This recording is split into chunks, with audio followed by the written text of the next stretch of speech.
พระสัทธรรมเจ้าพระสังฆเจ้าอันเป็นสรณะที่เปิ่งตีเคารพนับถืออันสูงสุดในชีวิตกราบคารวะแตบไตไวสาปุญญาปารมีธรรมพระมหาเถรานุเถระเจ้าคณะพระสังฆาธิการภิกขุสงฆ์สามเณรจุตนจุองค์ด้วยความเคารพขอเจริญสุขเจริญปอนปออกไม่ออกศรัทธานาบุญตินจองห้องวัดจุหนุ่มเท่าใจยิงก็ขอน้อมต้อนรับทุกท่านเข้าสู่รายการมรดกธรรมกำเมืองตั้งสถานีวิทยุกระจายเสียงพระพุทธศาสนาแห่งชาติและสังคมคลื่นเพื่อการศึกษาพระพุทธศาสนาและ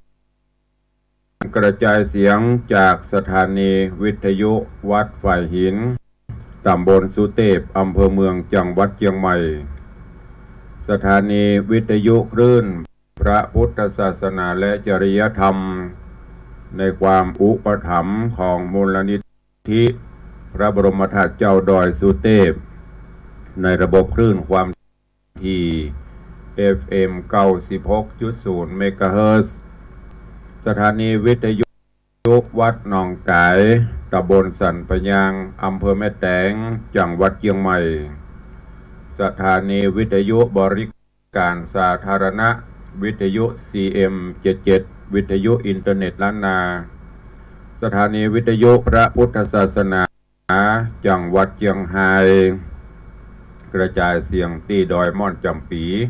วัดพระแก้วจังหวัดเชียงรายสถานีวิทยุในเครือข่ายตลอดจนวิทยุชุมชนเสียงตามสาย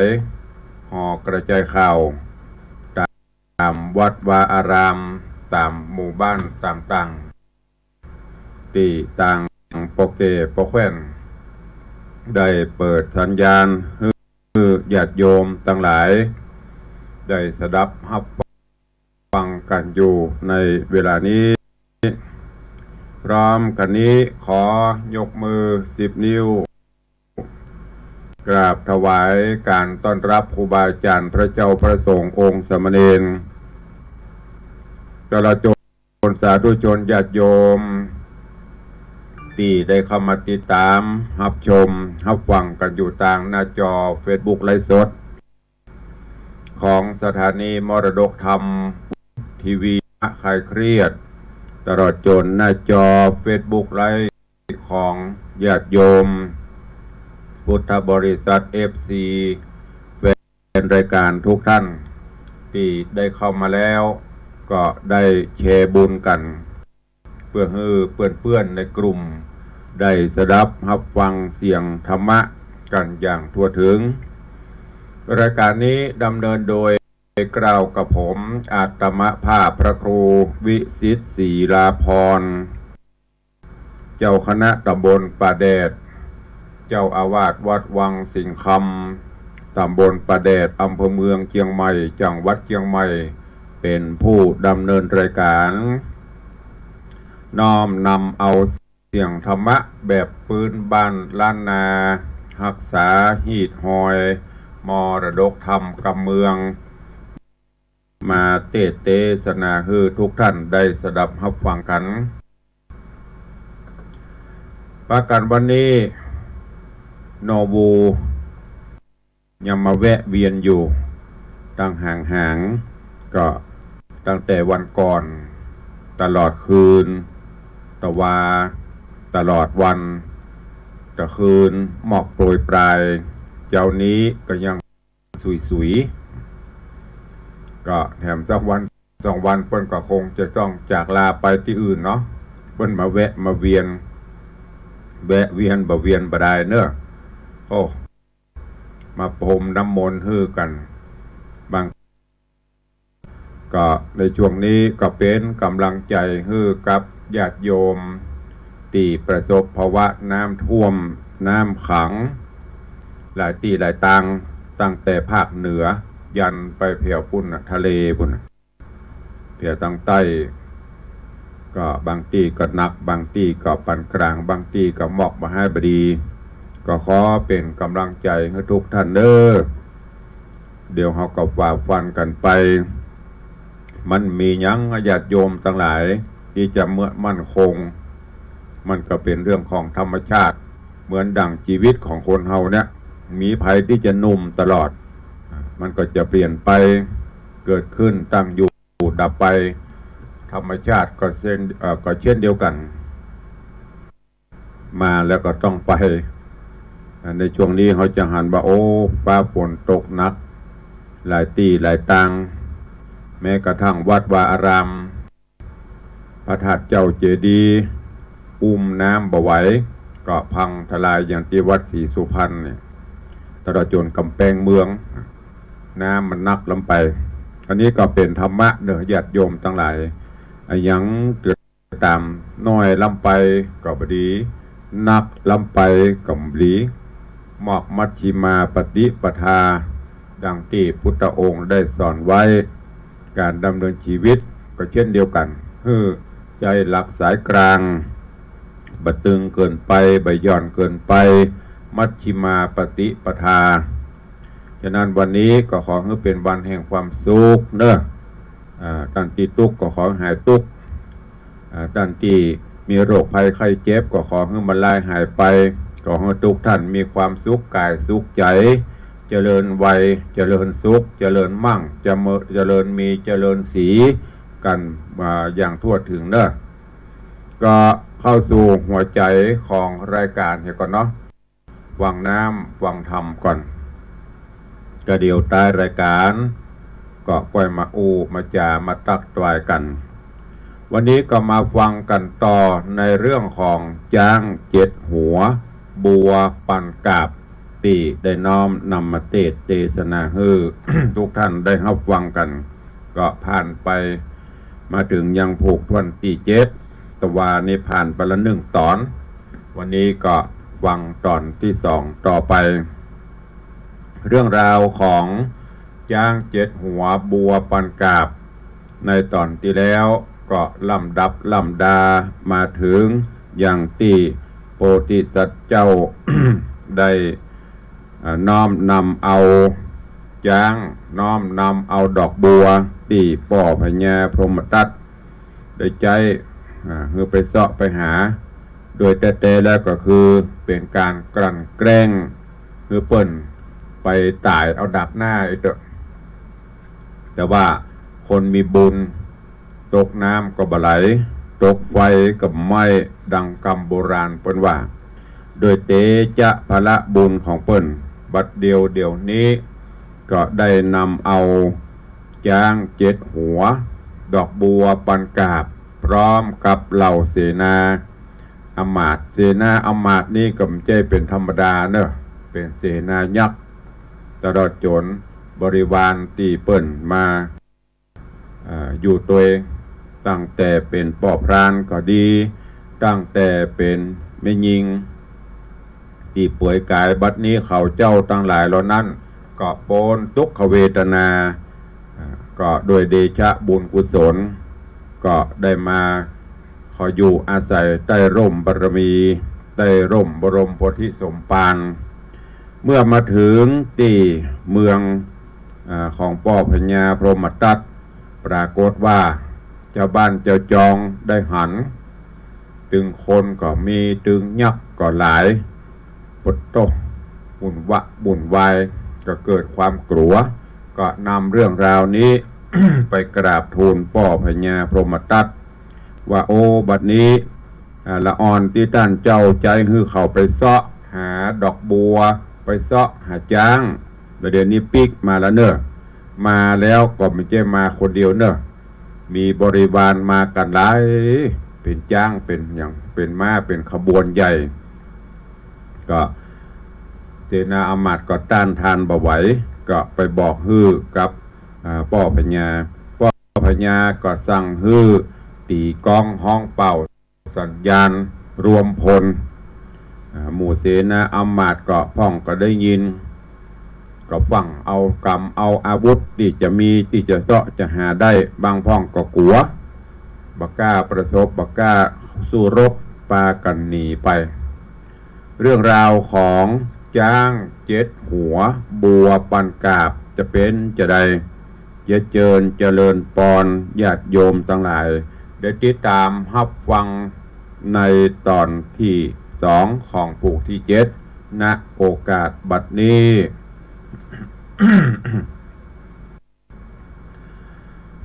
นะโมตัสสะภะคะวะโตอะระหะโตสัมมาสัมพุทธัสสะสัทธะโวฟังลาโสตุจานาสัพปุริสะตังหลายตั้งหญิงและชายหนุ่มเฒ่าที่ได้ปะกันเราติดตามถ่อมทาดาฟังยังรัศธรรมเทศนาจ้างเจ็ดหัวบัวปันกาบลำดับมาถึงยังผูกทวนเจ็ดตอน2เนื้อเจ้าขอเชิญศรัทธาตั้งหลายหนุ่มเฒ่าจุงตั้งจิตใจท่อมทาดาฟังต่อไปไปนานี้และนา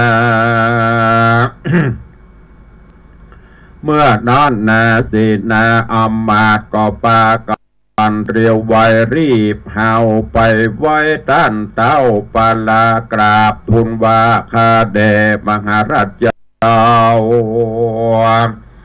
ตนเป็นปิ่นเกลาเหนือหัวอันว่าตัวเด็กน้อยผู้ต่ำต้อยตกผ่านอันเต้าผู้บานยศใหญ่ได้แต่งใจวางโปร่งเข้าดงปากกวางไปเสาะหายังจ้างเจ็ดหัวตั้งดอกบัวปันกาบหอมสราบดงตาลบัดนี้มันหาใดยังจ้างใหญ่ดังไม้ยักษ์เย็นพรายปากกวางวังเวทข้างเป็นบริวารโยธาหารได้แลนับบ่เป้นำนามันเตียงมารบภาพเกณฑ์ขนาบเอาเมืองขอเต้าบุญเรืองที่ราชอย่าประมาทวางใจขอเรียวไว้หือเป่าไปตัวดาวปาราหือโยธามวลหมู่ไปภาพสู่พระโจร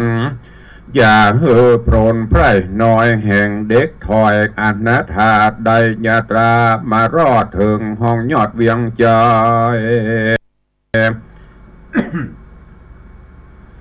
เยี่ยวเจ้าไต่ไพร่ไต่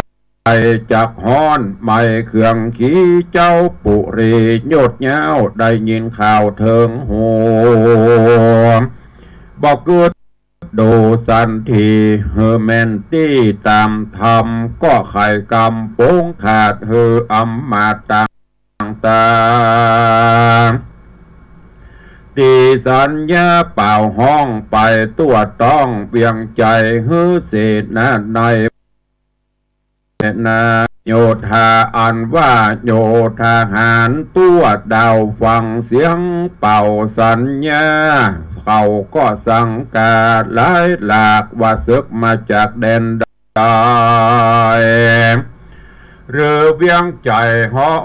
นไม่ไผ่ยะใหญ่มาปานพระผู้บานโยดเย้าจริงหือเป่าสัญญาเมืองเฮาราใหญ่กว้างไผ่บ่อ่างราวี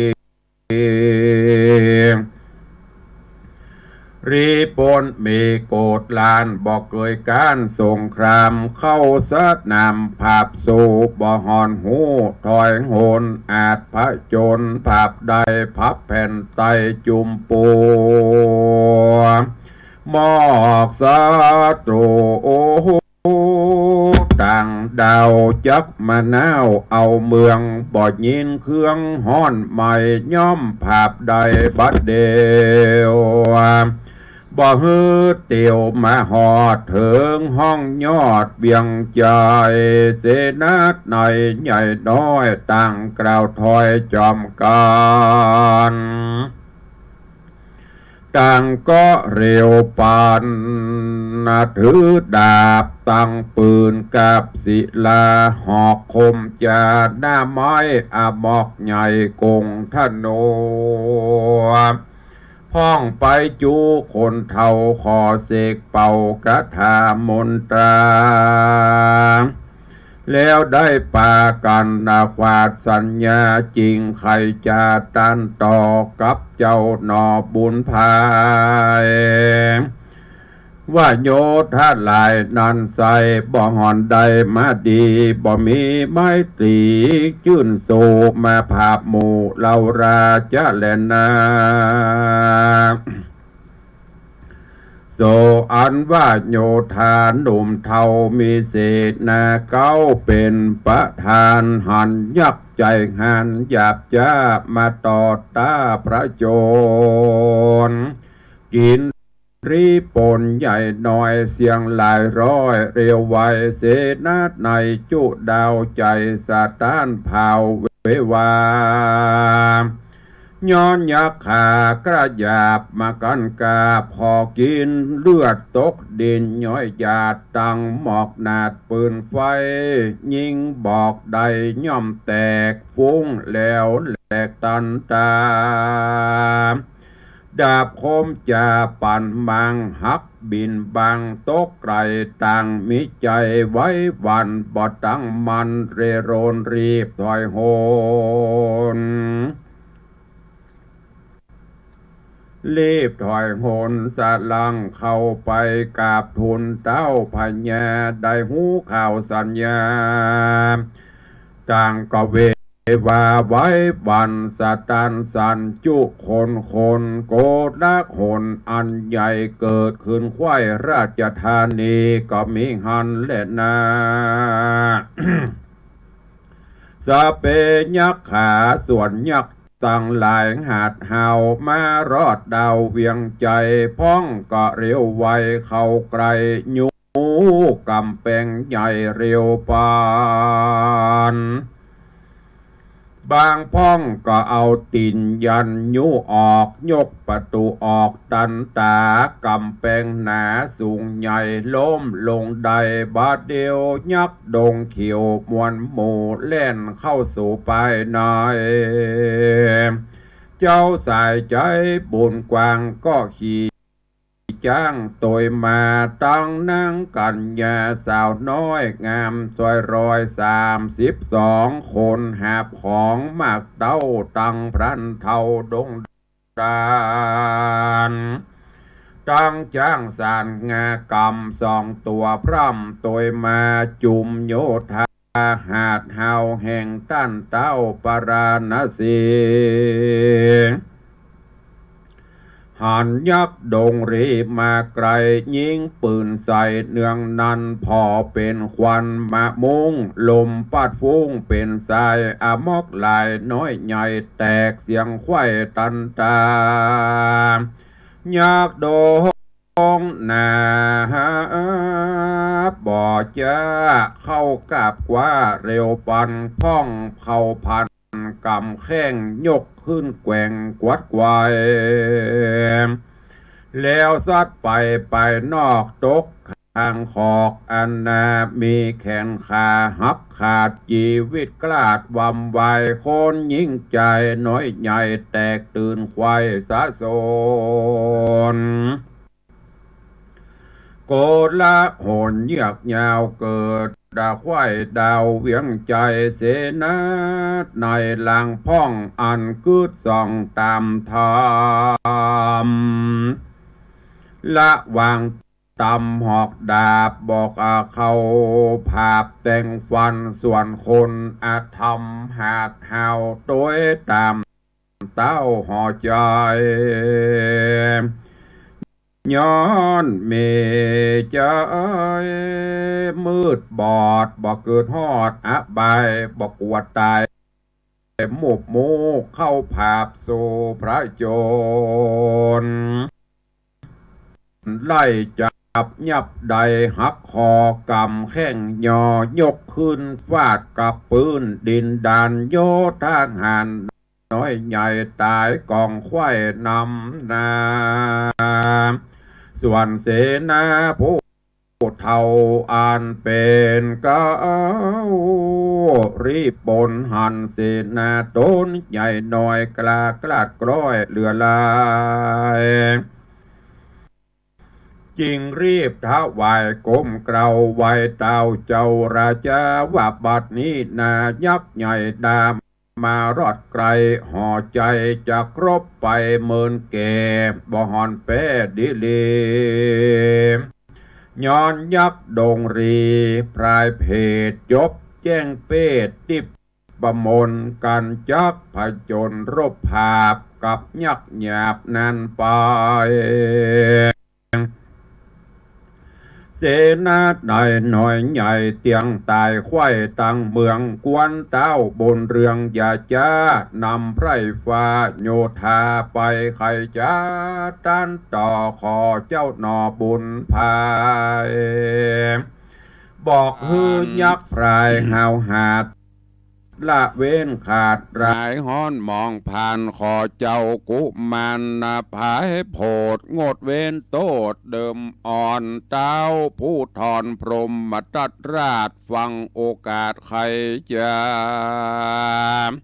แห่งคุณนายคุณใหญ่ซ้ำโคดไม่ปานไฟว่าเป็นสันใดนี่เล่ามึงเป็นเก้าเสนาหันซึกมาเวทไกลปอยกั้งไกกลัวตายเปิงคงควายอย่าจะรีบนุ่งพาคนยิงบอกขานิ่งสั้นส่องหือหูจ้องอุบายเป็นคนใจเสียเป่าเป็นเสนาเก้าเสียสุมใจบ่หุ่มภาพสู่กลัวมูบมูมรณากลัวยักษ์ขาดถอยจ้ากลัวเด็กกำพระอนาถากูนี่นะบ่พรจักยอมอ่อนตามกรรมบ่อาจนำไพรไตไปน้อมไว้เด็กขาอันอนาถาอยากไรเจือไพรไตสามานอยากโด่งดันถอยจะจักอาจกลาปานใดกูจักไปภาพสู่เฮอได้หูริทีเจ้าปุรีพรหมตราชโคดขนาดเลือใจถือดาบสลีกันใจรีบหาวลงจากดาวพังกาก็มิงหันและนาโซ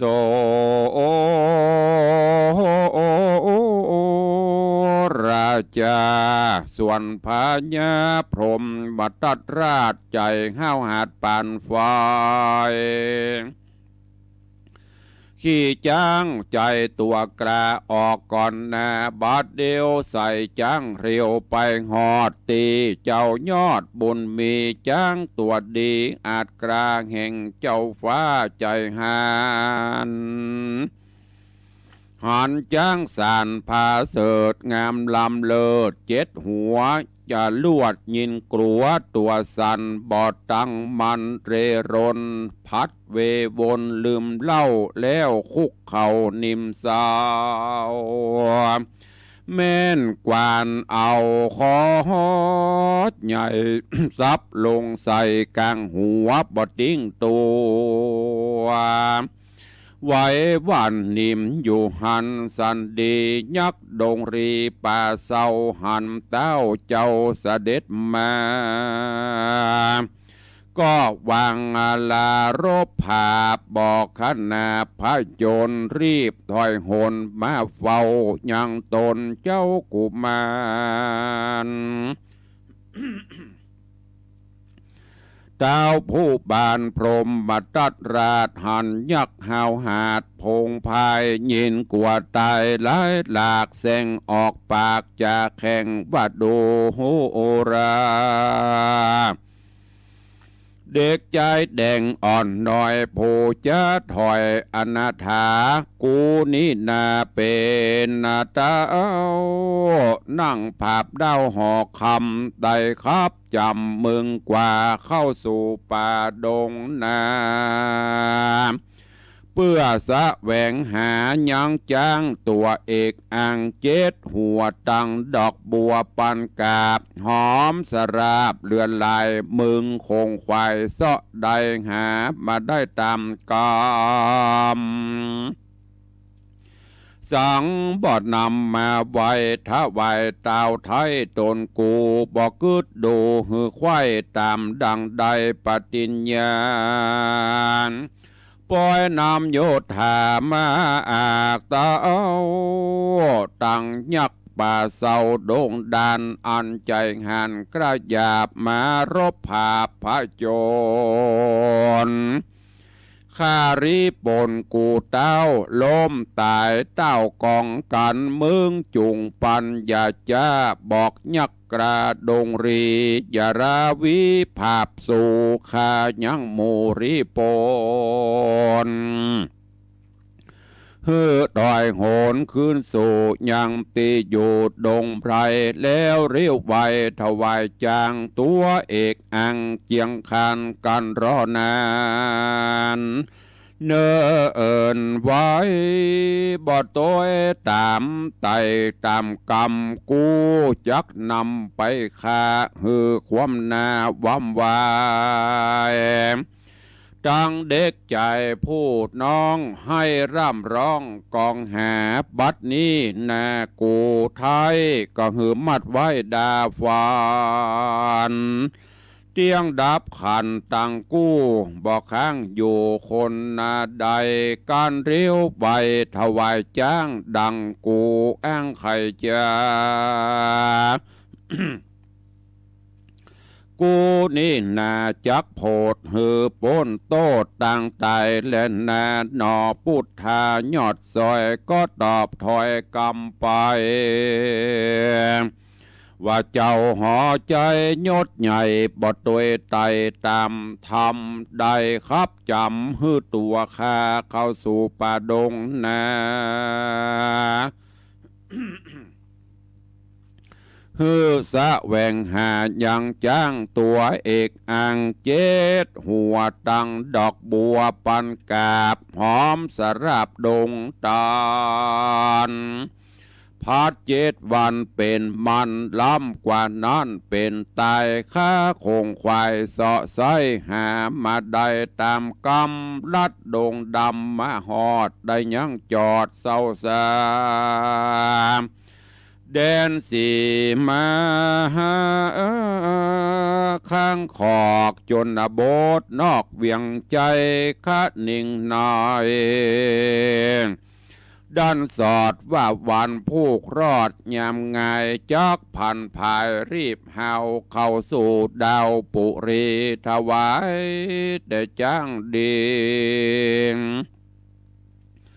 ตัวกล้าแก่เจ้าฟ้าสะเวยเมืองเต้าป้อยเครื่องโคดใหม่บ่ตวยไตตามธรรมได้ครับจำปงขาดเหือพวกเฮาหาดปลามีนำหนามวนหมู่ไปภาพสู่ภายโจรย้อนว่าโตนเต้าถอยละจากถอยปฏิญญาณยักดงดันป่ากวางอันเวทข้างตัวมายินเครื่องกาโคดไม่โอดบอดใดเหลือใจจริงเร็วไว้เข้าภาพกันสวาพบกินย้อนตนผู้มินเต้าเจ้าหากเป็นเก้าปาวายเสนาหลายใหญ่หน่อยตายกราดกร้อยถมหนาสองเรารานิใส่ไผ่บ่ได้ตามธรรม จ้างงาดำเผือกแก้วงามเลิศแล้วเจ็ดหัวมีตนตัวสูงใหญ่เจ็ดหางไข่บัวระมวน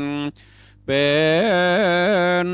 ของกวนแก่เต้าตนภาพดาวทะรงกุลบ่ทารุณฮึกหยาบบ่ขนาเบียนภายเจ้าได้ไขกล่าวอ้างเฮอทวายจ้างบัดเดียวด้วยรีเปรียวตันบาทข้าบ่อาจจักถวายการยังใจหมายการยังหมายใครใดยังจ้างใหญ่ไปสารขอเต้าผู้บานอย่าจ้าป่าเอาพวกกระโยธา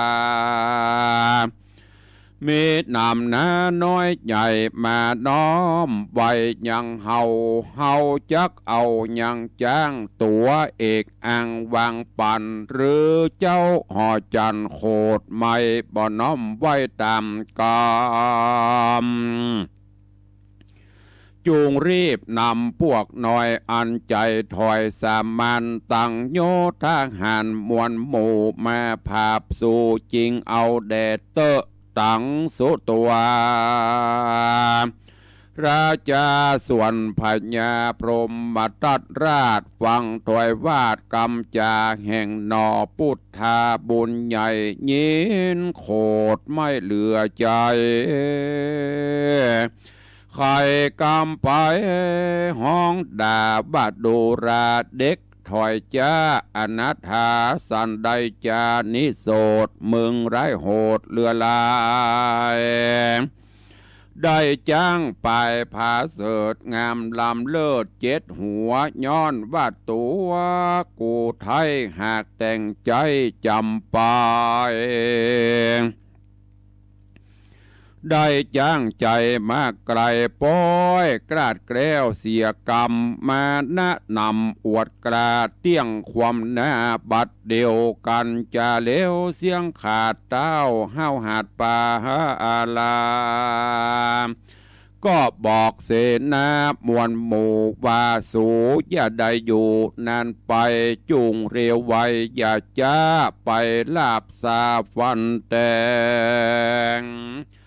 ยังยักแดงถอยไล่อันมัดไว้กลางสะยังเด็กแดงถอยไล่อันมัดไว้กลางสะน้ำดาบเทียนงามฟันฟาดหื้อคอขาดดับคานแล้วเรียวปั่นมาไกลวังเวทไว้จุปลายฟันแต่งใจผู้ปี้เก่าเหือได้เข้ามรณา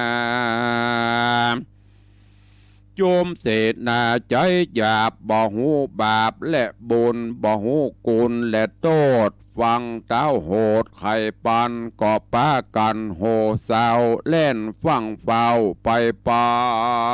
น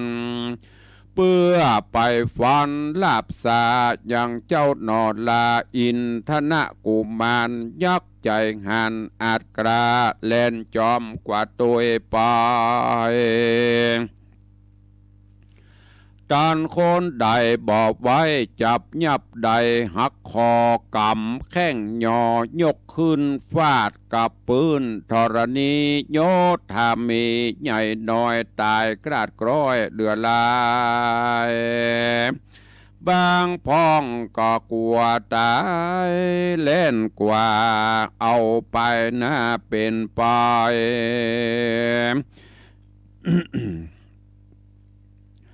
เอาไปนาเป็นไปยักดงไพรหาวหาดหันเจ้าหน่อยนาดอินทะกุมาร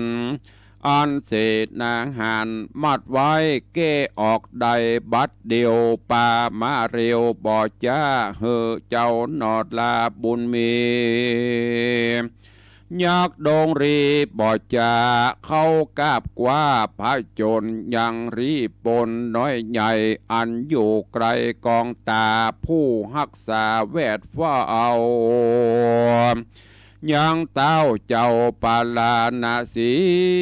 จ้างตัวดีอาจกล้าแห่งเจ้าฟ้าผู้ทอนหันยักษ์เขี้ยวงอน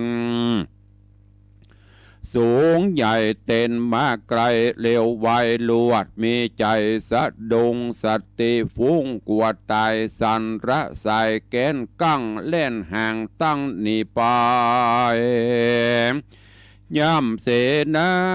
ในหน่อยใหญ่ตายกองไข่นานำส่วนเจ้าหอคำพรหมตัดราชกอกราดกอยไกลกราตกลงมาจากจ้างลวดมวยมั่งดาบหันวิญญาณพันไปเกิดในกรรมเนิดอบายเป็นตุกหลายไม่เดือดบ่หูเหือดคืนวันรีปนหันยังเต่าต้นภาพดาวปุรีตายเป็นผีต่อหน้าพ่องเล่นกว่าสะสนยักษ์ตามมนตัวใหญ่ก็เล่นไล่โตโอยไปพ้องเรียวไว้วางไว้ยังแน่ไม้ปืนยาย่อมือสาก้มกล่าวน้อมไว้เจ้าจุคนก็มิหันและนานิติตังขีญาสั่งวันนาวิเศษจะห้องเหตุธรรมเทศนาจ้าง7 หัวบัวปันกาบผูก7 ตอน2และผูก8 ตอนที่1ก็บังโกมสมเรศเดชก็วันนี้ได้ฟังธรรมเทศนาจบกันไปแหม1 ตอน 1 ผูกที่7จบเสด็จไปลวดต่อยังผูกที่8มาก็วันนี้เหลียวพอเวลาก็เกือบจะหมดลงแล้วก็ขอโป่งวางไว้หมอกอีก่อนเนาะเดี๋ยวก็ค่อยติดตามถ้าฟังกันไปเรือแถมผูกปลายเนอะจะอวสานละซึ่งในเรื่องราวตอนนี้ลำดับลำดามาถึงตีโพธิสัตว์เจ้าจุมปูราชโพธิสัตว์เจ้าวระกุมารได้นำเอาจ้างพร้อมกับดอกบัวมาหอดมาถึงยังเมืองแล้วพญาพรหมทัตก็หูก็หันแล้วที่แรกเปิ้นพักจอดยั้งแต่พญาบ่ฮู้เรื่องไปสั่งเสนาอำมาตย์ไปฮบไปผับสุดท้ายก็ป้ายการมาโจรเข้าตาโจรตะแก่ขู่อันก็จะฆ่าน้องสั่งทหารเสนาอำมาตย์ไปฟันไปฆ่าน้องเนอะน้องของเจ้าโพธิสัตว์เจ้าก็ปรากฏว่ายักษ์ไปหันใส่ยักษ์ก็เลยแก้เชือกติดมัดน้องล่าออกมาได้จากนั้นก็กำแข้งเสนาอำมาตย์ฟาดหมดประกอบกับจ้างของพระองค์ไปหันใส่จ้าง7 หัวที่โพธิสัตว์เจ้าขี่มาโอ้สะดุ้งสั่นผับหกขยกหนีพญาพรหมทัตก็ตกลงจากหลังจ้างเรียบร้อยโรงเรียนจีนตายทันทีดวงจิตวิญญาณก็ไปเกิดปุ่นอย่างนรกอเวจีปุ่นตอนนี้ต่างเสนาอำมาตย์เมื่อหันเจ้านายตัวเก่าคือพญาพรหมทัตตายควรหนีตีฟอหนีกันไปคนตีคนต่างยักษ์ก็ไล่จับไล่ยับไล่คบกินไปซึ่งเรื่องราวมาถึงที่นี่ก็ถ้าฟังกันต่อไปเนอะว่ามันจะเป็นจะใดญาติโยมตั้งหลายฟังแล้วก็เก็บแกะก้อนไก่เอาแก่นสารไปยักษ์ตั้งหลายอันนี้เหล่านี้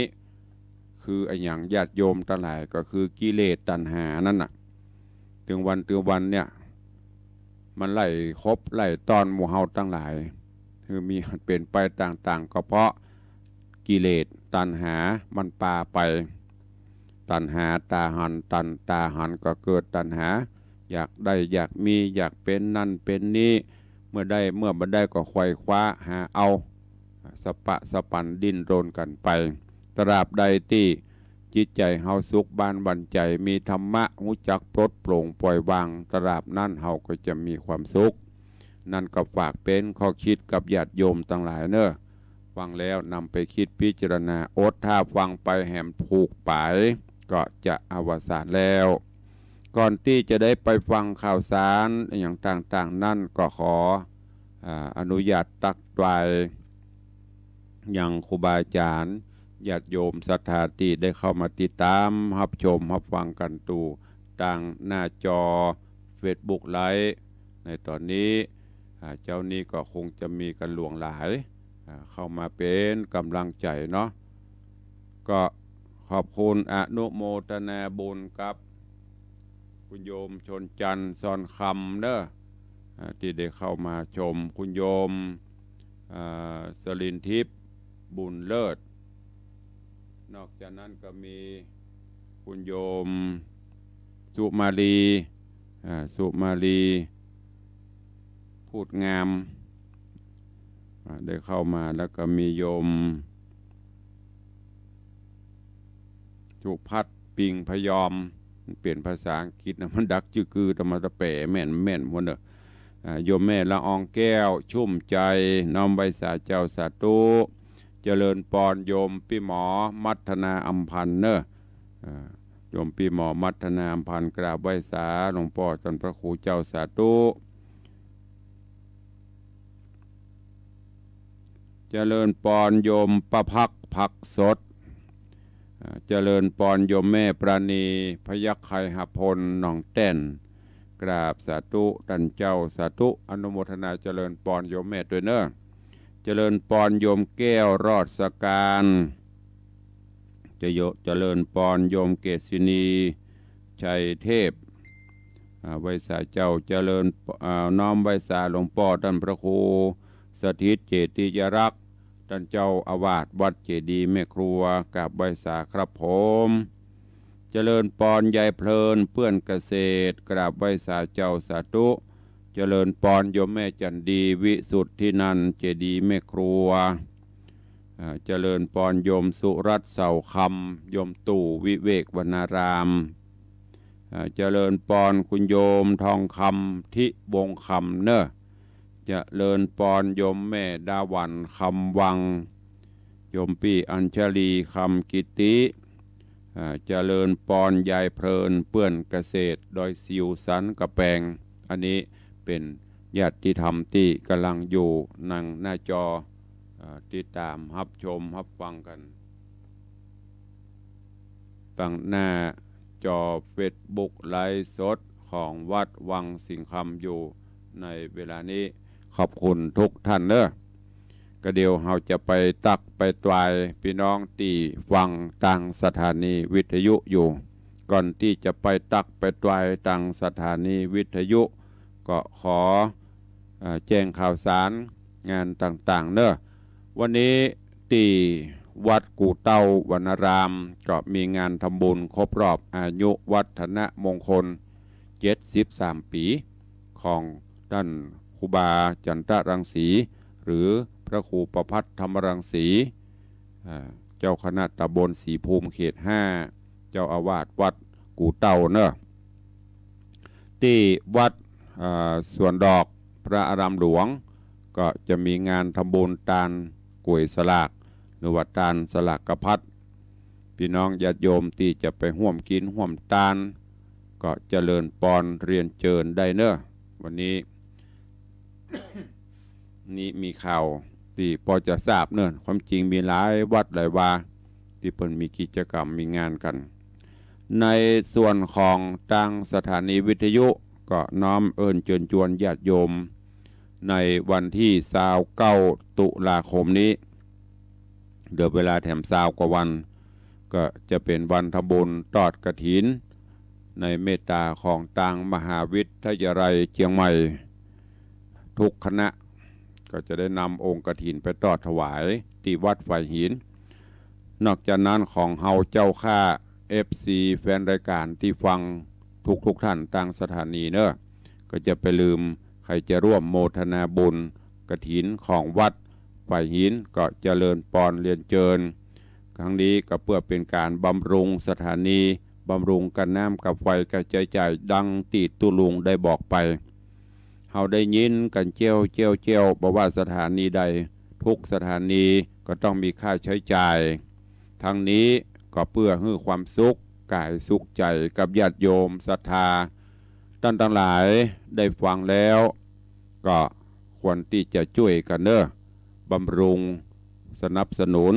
ถ้าขาดกำลังพลกำลังทรัพย์สถานีเฮาก็อยู่บ่ได้ เพราะกาบไฟกาอย่างต่างๆอันนี้บ่ได้รบกวนเนอะแต่นำเรียนแจ้งให้ญาติโยมศรัทธาได้ฟังได้รู้ว่าแต่ละเดือนสถานีมีการใช้จ่ายอย่างพ่องเฉพาะการเจ้าหน้าที่ดูแลเชื่อมสัญญาณให้อีป่อยแม่ได้ฟังกันม่วนๆเนี่ยเดือนนึงก็10,000 กว่าบาทกาไฟฟ้าการซ่อมแซมอุปกรณ์ต่างๆเบ็ดเสร็จแล้วเดือนนึงต่างสถานีจะต้องเตรียมปัจจัยสำรองไว้ประมาณ 3-4 หมื่นบาทส่วนนี้มาจากไหนถ้าเฮาไปช่วยกันดังนั้นก็ฝากไว้เนอะถ้าเฮาเมาก็ช่วยตั้งปุ้นตั้งเพศที่หันที่นี่พ่องไปช่วยสถานีเฮาก็จะมีโอกาสได้ฟังเนอะตราใดที่สถานีดับลงนั่นก็แค่ว่าอีพ่ออีแม่ก็ดับหมดไม่ได้ฟังอย่างเนอะฉะนั้นก็ฝากไว้เชิญชวนกับทุกท่านบอกว่าจะเป็นคลื่น96คลื่น96ก็เช่นเดียวกันคลื่นใดๆก็จังเหมือนเดียวกันหมดตั้งขึ้น96เขานี้ก็มีการจะทำบุญบำรุงสถานีพระป่ากล่องละ299 บาทต่อเดือนธันวาพุ่นก่อนตุลุงก็เลยมาบอกบุญญาติโยมเฮาช่วยกันเนอะบุญพ่องเพพ่องตั้ง104เฮกองตั้ง96เฮกองก็ยังดีปีหนึ่งมีครั้งหนึ่งเฮาไปหอมพระป่าไปหอมกฐินไปหอมโน่นนี่นั่นเป็นปันบางพ่องอย่าได้ยินแต่ละรายการเปิ้นประกาศอีแม่ขอหอมอันนั่นอีแม่ขอหอมอันนี้9 วัด10 วัดถ้าสถานีดับมีสักวัดเนอะได้ฟังกับสักคนอันนี้ฝากไว้เชิญชวนกับทุกท่านตัวในส่วนของวัดวังสิงห์คำก็จะมีงานบุญกฐินในวันที่6 พฤศจิกายนเชิญชวนทุกท่านร่วมบุญกุศลด้วยกันเนอะตามจิตเจตนาศรัทธาที่จะไปบางพ่องก็ไปหลายวัดหลายวาอันนี้ก็สุดแล้วแต่เชิญชวนทุกท่านตัวก็มีญาติโยมตั้งหลายถามตุลุงห้องน้ำห้องสุขาห้องปลดทุกข์ที่สร้างจะตันได้ใจก่อเดือนนี่คงจะตันได้ใจกันละเพราะว่าก็เร่งอยู่ตั้งตัวอาคารห้องปลดทุกข์ก็เหลือเก็บงานทาสีเก็บสีแล้วก็ล้างทำความสะอาดแต่ว่าตั้งหน้าห้องปลดทุกข์ตอนนี้ตัวหนอนพื้นที่มีอยู่มันสุดไปเพราะรถเครนพ่องรถส่วนของพ่องรถมายืมครัวพ่องเข้าออกมันหนักตอนนี้ฝนตกมานี่หันชัดเจนดีเป็นมงเป็นหลุมเป็นแร่ก็เลยจะดำเนินการปรับปรุงตั้งหน้าห้องน้ำแห่งกรรมเนอะก็ช่วยกันใครจะร่วมโมทนาบุญตัวเองกับตุลุงเนอะมีตึงมดตึงมวลกันอยู่150 ตารางเมตร150 ตารางเมตรตั้งช่างเปิ้นคิดตารางเมตรละ600 บาทตารางเมตรละ600 บาทก็จะใช้เงินประมาณ6-7ประมาณ100,000 กว่าบาทอยู่100 ก็ 60,000 5-6-30ประมาณ 90,000 เกือบแสนหรือบางอำเภอก็แสนปลายหน่อยนั่นก็ฝากบุญบอกบุญกับญาติโยมตั้งหลายเนอะตารางเมตรละ600 บาทใครจะร่วมบุญกุศลตัวอันนี้เป็นบุญใหม่ในเฮาก็ช่วยกันมาละแปลงให้มันดีต่างเข้าปนห้องแดนสุขาพอดีเข้าห้องปลดทุกข์เนอะฝากไว้กับทุกท่านตัว เอาละใครจะอู้ใครจะเอ่ยใครจะฮื้อกำลังใจกับตุลุงก็เข้ามาได้เนอะเหลือเวลาแถมน้อยก็จะหมดลงแล้ว0817836540ตะวาขอบคุณกับโยมแม่บุญยวงแซ่พันเนอะบ้านป่าเหวสันกระแปงยี่แม่มาร่วมบุญกุศลตะวาบ่ายละหอมทับตัง500ตามใจตุลุงจะใจก็สุดแล้วแต่ก็เอาส่วมสมทบอันนี้หมดเนอะเจริญปอน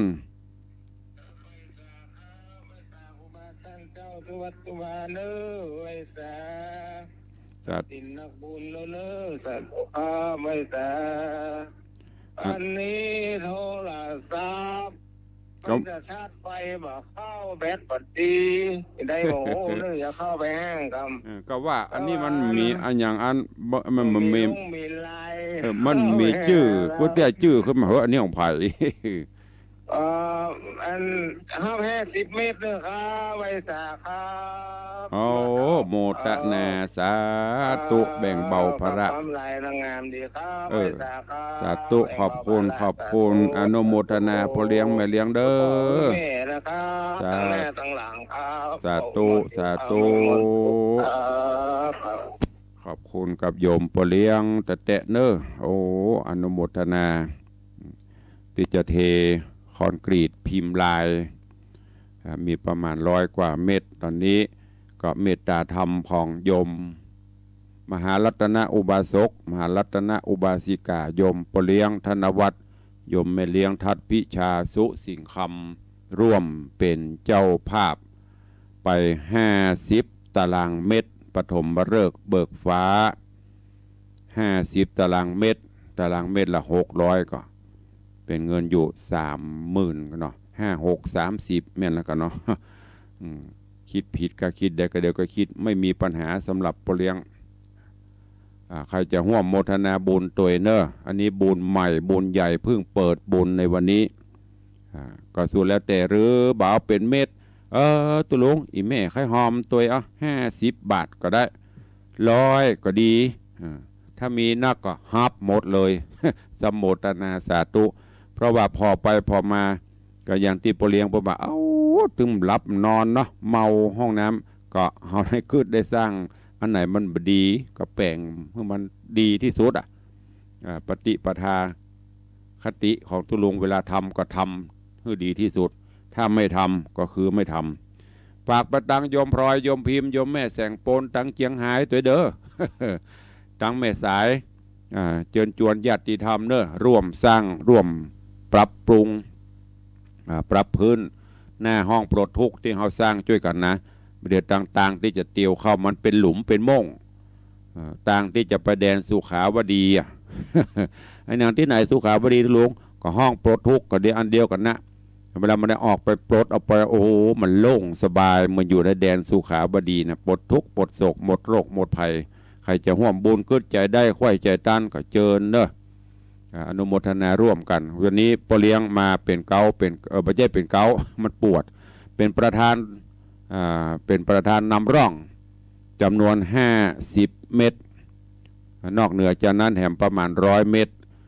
ก็เมตตาคนละเม็ดคนละกึ่งเม็ดเนอะเม็ดละ600 บาทจะเทคอนกรีตพิมพ์ลาย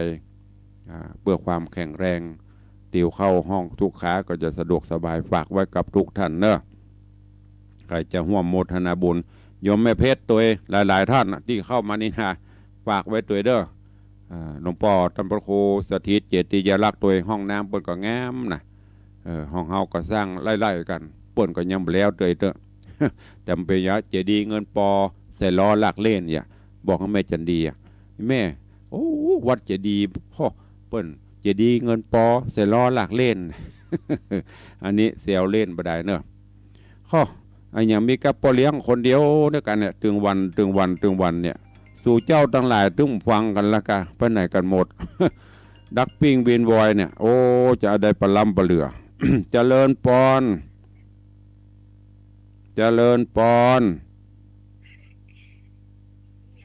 ครับนั่นมันมีอย่างเล่ยใหญ่มันมีอย่างเจ้ามันมีอย่างโทไหมใหญ่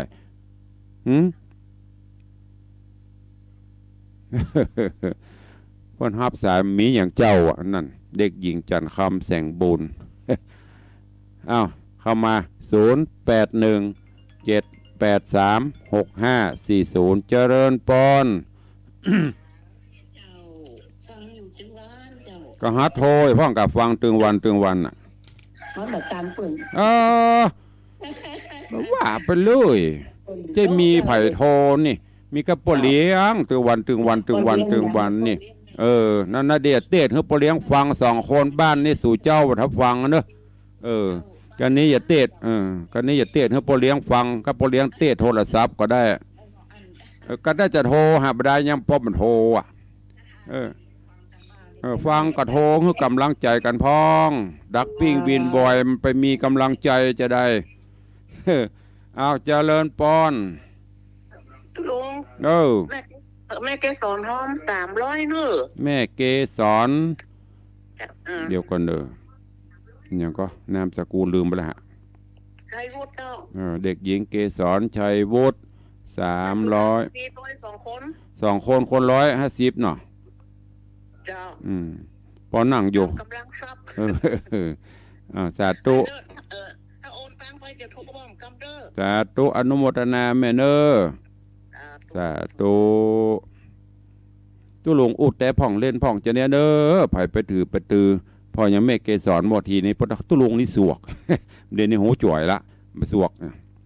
พระแต่บดีก็อู้กันไปโทรกันไปจะไปฟังอีแม่เขาฟังอีฟังเขาก็บ่ฮู้ฟังฮู้บ่ฟังก็บ่ฮู้ถ้ามาเข้ามาโลเนี่ยมาโอ้เมื่อยสันยงก็มีอารมณ์ลูกมาเตดอันดักปิ้งบินบอยนี่มีกับพ่อเลี้ยงแม่เลี้ยงเป็นกำลังใจมูนั่นหายแสบ จะโทรนะก็กลัวได้หอมตุลุงอีหอมก็ได้บ่หอมก็ได้ไม่มีปัญหาแล้วแต่บุญอยู่ที่ไหนถ้ามันได้สร้างจะได้มันก็ตื่นได้สร้างก็มันบ่ได้หอมกันนะเอาหึดตึก มันตื่นมันได้หอมอันนี้ฝากไว้ให้คิดวันนี้เวลาหมดเวลาอู้กันหนัวใครหัวกันม่วนกรรมใดอู้ไปบัดถูกบัดตัดบัดแม่นบัดโล่งขอสุมาอภัยครูบาอาจารย์ญาติโยมเนอะอันใดที่มีสาระมีประโยชน์ก็นำไปคิดพิจารณาวันนี้ขอให้ทุกท่านมีความสุขกายสุขใจดำเนินกิจธุระใดๆก็ขอให้สำเร็จผลเดินทางไปแห่งโหนตำบลใดก็ขอให้แกล้วกราดปลอดภัย